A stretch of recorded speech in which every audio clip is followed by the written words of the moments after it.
Muy buenas noches. Hemos querido iniciar este programa de hoy con uno de los casos más emblemáticos, con un ícono de lo que corresponde al abuso de la fuerza, a la fuerza desproporcionada desplegada por Carabineros, todo esto en el contexto del estallido social. El caso de Fabiola Campillay, que nos mueve indescriptiblemente en esta entrevista realizada además por nuestra compañera Mónica González. Queremos agradecer especialmente la colaboración de la periodista Carolina Rojas de La Otra Diaria, medio independiente, que además nos facilitó las imágenes que ustedes pudieron apreciar ahí del momento precisamente de aquel día terrible donde, tal como dice Fabiola Campillay, se le apagó su luz. También queremos señalar que se utilizaron todas las medidas de protocolos sanitarios y por eso que ustedes veían tanto a Mónica González como a la propia Fabiola Campillay sin el uso de su mascarilla. Iniciamos de esta manera nuestro programa de hoy. Paso a saludar a mis compañeras. Alejandra Matus, ¿qué tal? Muy bien, gracias. Yasna Levin. Hola, ¿cómo están? Buenas noches a ambas. Bueno, vamos a hacer una pequeña reflexión, creo que corresponde además porque, insisto, se trata de un caso demasiado importante en la historia de nuestro país a partir del 18 de octubre, lo que pasó justamente ese día de noviembre de 2019. Yasna. Sí, Fabiola lleva un apellido de origen de Aguita, como nuestra Alejandra Matus, que significa Campillay, significa anochecer, y por lo tanto ilustra la oscuridad que se siente cuando se pierde la vista. Pero también anochecer es lo que viene antes del amanecer, que es la esperanza. Y yo creo que Fabiola también encarna eso, en su nombre, en su símbolo. Creo que ella además ha sido muy generosa en asumir esta tremenda carga de no solo ser una víctima expuesta a la discriminación ante la ley, a las postergaciones, a los abusos, sino que además a encarnar como símbolo un proceso histórico de brutal y masiva violación a los derechos humanos. Y ella lleva con mucha generosidad esa carga. Es una tremenda carga. Ella podría estar viviendo su tragedia en solitario, en su intimidad, sin dar entrevistas, sin mostrar esto, que desde luego es muy doloroso y lo hace, yo creo que con una generosidad que tenemos que agradecerle. Completamente. Alejandra. Sí, yo creo que también es una mujer muy poderosa, como son muy poderosas las mujeres de nuestros sectores populares. Ella dice que yo no estoy en política, pero ha hecho política toda su vida, porque si la vemos, ha estado en organizaciones sociales, en la Junta de Vecinos. O sea, no es una mujer que solo se dedica al trabajo y a la casa, sino que participa, es parte de la red social de su barrio. Pero quiero poner acento en la disparidad de la acción del Estado, porque me parece que ahí está la raíz de la injusticia. O sea, cuando el Estado, como Estado, le sigue pagando sueldo y le paga a los abogados y a los peritos de la parte acusada de violación a los derechos humanos, y respecto de la víctima no tiene las mismas consideraciones, no le paga abogado, no le paga, digamos, los trámites judiciales, sino que ella se las tiene que batir con lo suyo, y afortunadamente la empresa ha sido bastante generosa, pero podría no ser el caso. Claro. Y como decía, ni siquiera tiene para un notebook para que forma parte de su rehabilitación. Me parece que eso es lo que provoca los pactos de silencio. Eso es lo que provoca que los oficiales comprometidos en violación a los derechos humanos no tengan ningún incentivo para hablar, porque mientras mantienen silencio, y lo mismo pasa con los que están en Punta Peuco, que siguen recibiendo sus sueldos, sus pensiones, el Estado no toma ninguna acción de castigo por no colaborar con la justicia. Si no colabora con la justicia, se le siguen pagando todas las prebendas de su cargo, e incluso ascienden. Entonces, eso a mí me parece que debe ser un punto central. O sea, si el Estado, si hay un funcionario que está acusado de violación a los derechos humanos, el sueldo o digamos, la garantía debiera estar condicionado a que colaboren efectivamente con la justicia, y si no colaboran, no podemos estar todos los chilenos, tal como lo dice ella, seguir pagando esos sueldos, porque pone a la víctima en una posición muy desmedrada respecto de quien ha cometido el delito. Bueno, particularmente también acá hay que configurar todo lo que supuso la acción de Carabineros después del 18 de octubre, ¿no es así? Es decir, sabemos que hay una policía que se desborda precisamente porque se trata de un estallido social que no había sido visto con esa magnitud desde el retorno a la democracia.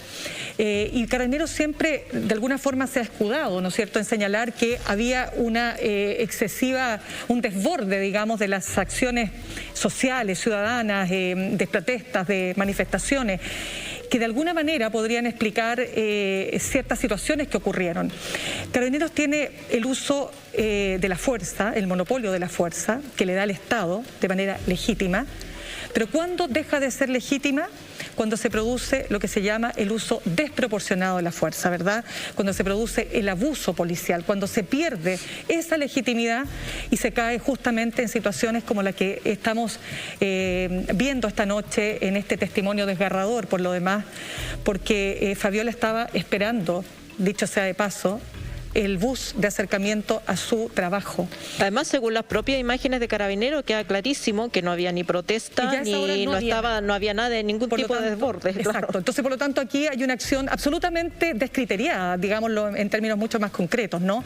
Y aquí tenemos una mujer que entera, con una nobleza, con una resiliencia que de verdad es maravillosa, pero que al mismo tiempo no esconde el dolor de despertarse todas las noches, o muchas noches, digamos, ¿no? Y querer abrir tus ojos y saber que ya nunca más vas a poder ver.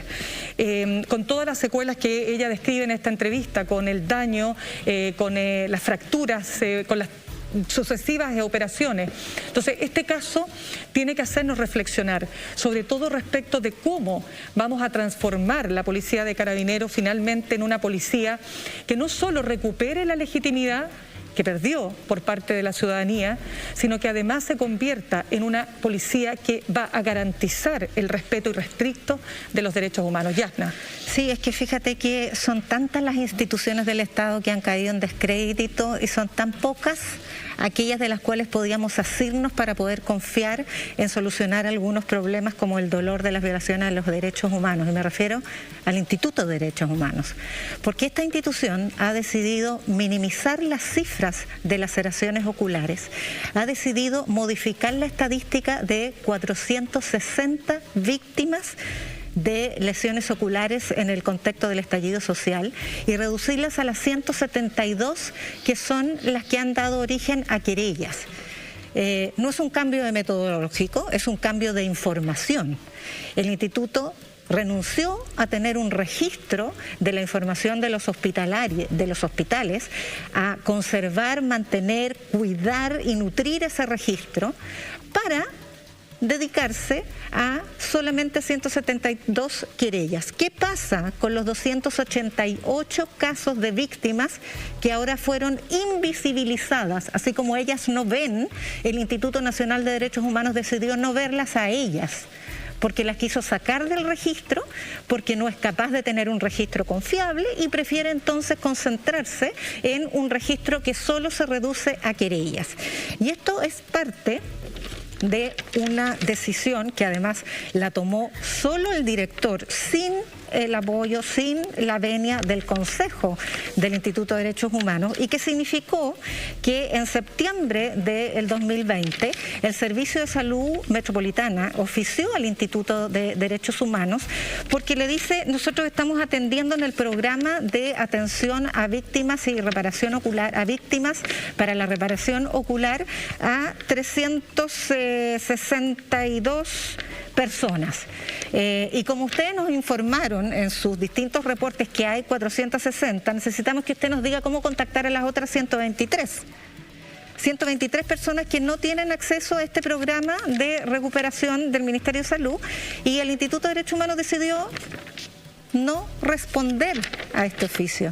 Esas víctimas no están siendo atendidas porque el Instituto de Derechos Humanos no las considera en la estadística, porque no son susceptibles de querella o porque no quiso iniciar querella y porque por alguna extraña razón, este director, que hay que recordar fue elegido con los votos de la derecha del Consejo del Instituto de Derechos Humanos y de la Democracia Cristiana.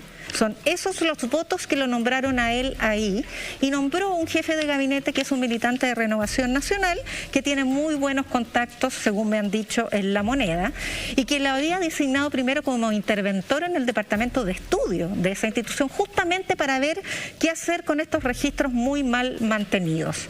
Pero además hay un paro en este minuto en el Instituto de Derechos Humanos, porque hay mucho malestar, porque se cambió el reglamento y se destinó una cantidad enorme de dinero a contratar asesores que son ingresados sin previo concurso público. Incluso hay una denuncia a Contraloría y una investigación porque se le dio acceso a personas sin responsabilidad administrativa a estas bases de datos, a intervenirlas, y la Contraloría quiere saber por qué. Y además hay otras situaciones y denuncias de incumplimiento de mandato por parte del Instituto de Derechos Humanos dirigido por Sergio Mico, como son la paralización de los observadores en terreno durante las protestas. No pueden salir a protestar a la espera de un protocolo que desde marzo está esperando que se haga y no se ha hecho. No se han presentado los listas de cuestionamientos que debe hacer el Instituto Nacional de Derechos Humanos a los organismos internacionales del sistema de Naciones Unidas para consultar a los gobiernos respecto de aquellos reparos que tiene el Instituto de Derechos Humanos. Debe entregar esta lista de cuestionamientos en materia de violencia de género, no entregó el informe, migrantes, no entregó el informe, y tampoco entregó el informe respecto de la comisión de tortura. En plena investigación de una situación de crisis de derechos humanos en Chile, ha incurrido esta institución en esos incumplimientos de su mandato, lo que me parece muy grave.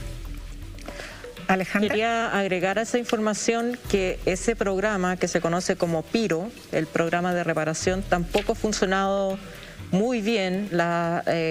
Hay dos agrupaciones de víctimas de trauma ocular o de daño ocular por la fuerza de carabineros que ha reclamado que no cuentan, estos programas no cuentan con financiamiento. Incluso circuló hace poco por redes sociales la imagen de una de las víctimas denunciando que le habían exigido devolver la prótesis, la empresa que le hizo la prótesis, porque el ministerio no la había pagado. Qué horror. Así que se suma un maltrato y digamos, se hacen estas declaraciones para la prensa, nos vamos a hacer cargo, vamos a reparar, pero el hecho es que no tienen horas, no tienen especialistas y no hay financiamiento para el programa. Bien, pues la verdad es que estos son temas que no parecen, no parece como coherente, ¿no? En medio del dolor que sufren las víctimas, estar pasando también por este tipo de situaciones y de humillaciones.